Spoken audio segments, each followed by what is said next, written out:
There are a number of insight tools for psychoanalysts. You might think of it as a little toolbox. Little things that they may or may not pull out during therapy to try to create an environment that would make it more likely that the unconscious would give up some interesting piece of information.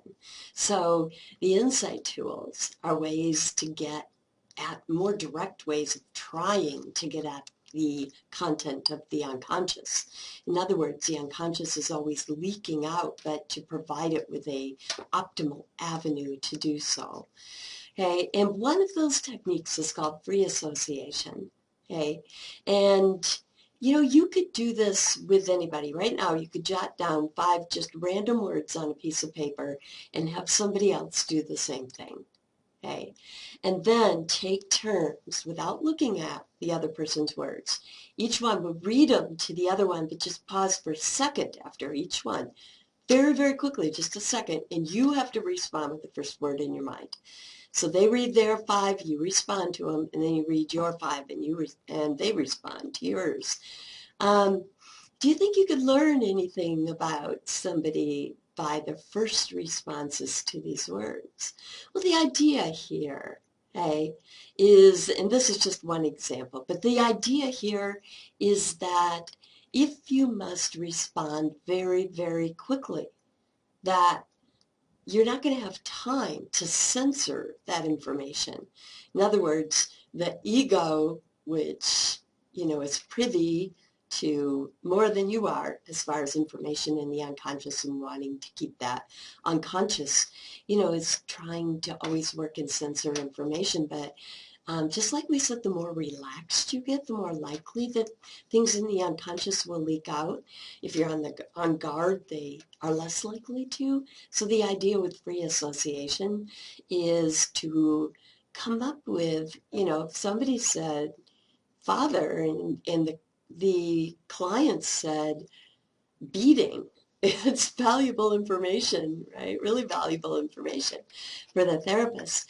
But to see, the therapist can choose the words carefully to see what kind of associations a client has with that.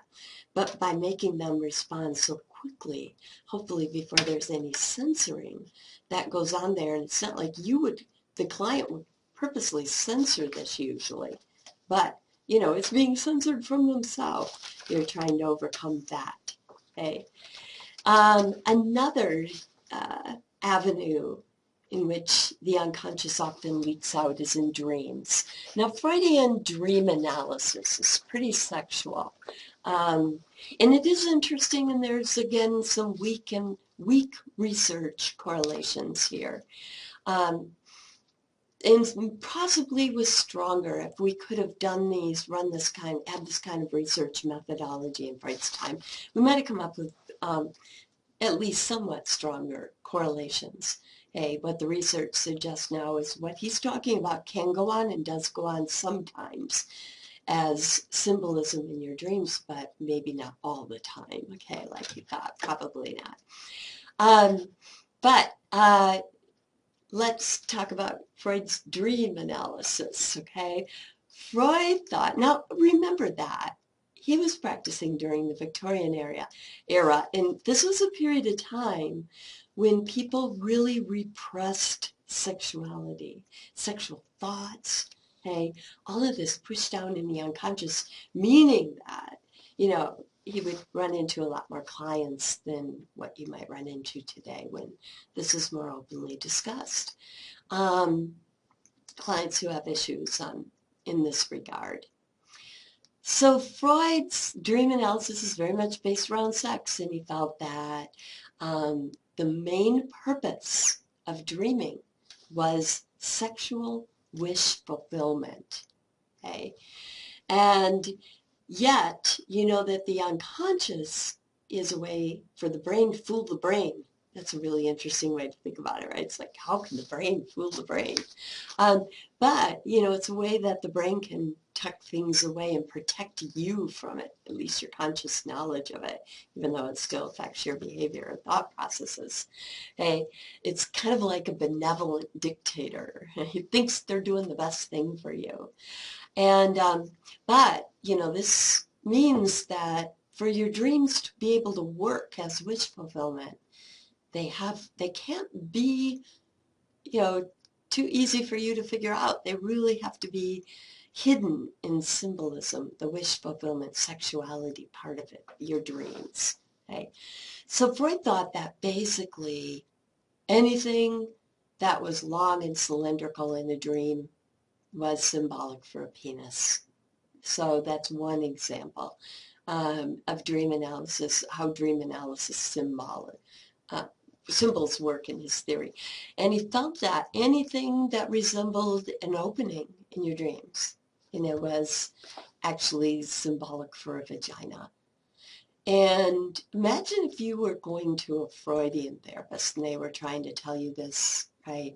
And you come in the next time and they say, what was your last dream about? And you're going, hey, it is nothing to do about sex. Totally innocent dream. And they're like, well, what did you dream? You say, well, I was changing the oil in a car. And the Freudian therapist would go, right? Because they would be thinking that the dipstick was symbolic for a penis and that the oil shaft was symbolic for a vagina. And they might very well respond with something like this. But what I'm really interested in knowing is, whose car was this, right? Anyway, let me tell you something. If you're really interested in dream analysis, I would suggest Carl Jung. We're going to look at him a little bit later today, although we're not going to go into his dream analysis, which is not that relevant to personality psychology. But as a form of study, that it would be more relevant, in my opinion, today. I think that you would find his very fascinating, and you can look that up and read about it in your university library. Freudian slips, yet another way of getting at the unconscious. Freud thought, just like he thought there was no such thing as an innocent dream, he did not feel that mistakes like slip of the tongue, saying the wrong word, he didn't feel that they were innocent. He felt that they were also sexually motivated, kind of sexual wish fulfillment, or just a reflection of this underlying sexual issues in the unconscious, or this underlying fascination with sex, as the libido being the driving force in his theory of the unconscious. And, what's interesting is if you look at when people slip up and get the wrong word, of course, it's not always a sexual word that they mix it up with, but sometimes it is. And in fact, in this last presidential election, there was a newspaper reporter who was reporting live on the scene who said erection instead of election and got a lot of slack for that, right? People kept teasing this person about that for a long time. Yet another way of getting to the unconscious you already know about, and that is projective tests. So here's a good little review question for you. What is the name of the projective test that is the most popular and the most reliable and valid with most of the population?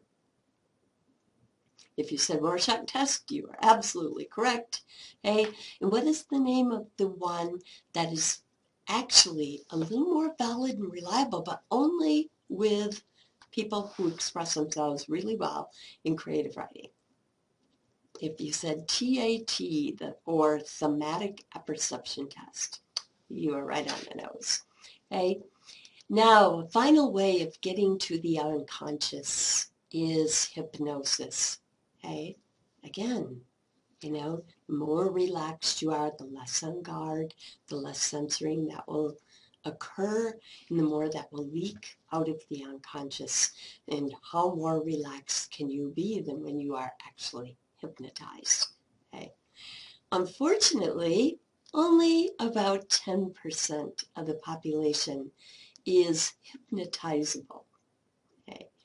And actually, the very best predictor for that, for figuring out who is and who isn't, who are those 10%, right, is a personality trait, a scale, a score on a personality measure. And the personality trait being measured is called absorption. Absorption. So what I want you to do now is to get out your self-assessment sheet. Okay? So you all did as homework for this lecture 2 questionnaires, questionnaire 1 and questionnaire 2, and you filled in that information on your self-assessment sheet. In other words, you filled in your score. Okay? And you want to pull that out and look at your score for questionnaire 1. You may now fill in the name blank there with the word absorption, absorption, absorption. So that was a personality measure for one single personality trait, obviously with its such short form, right? And that trait is absorption. And now I'm going to give you a way to interpret that, because you can interpret that in light of other ASU students who have taken personality psychology in the past. So we have that mean, and you can see if you are above the mean or below the mean or somewhere pretty close to the mean, right? That mean is 122.5. Now, the possible range of scores on this measure goes from 39, that's the lowest 34 is the lowest score that you can get, all the way up to 238, okay? And the mean for ASU students who have taken personality psychology is 122.5. Now, that's one way to interpret it. Let me give you another way. If your score is close to 200 or above that, then it is highly likely that you are hypnotizable.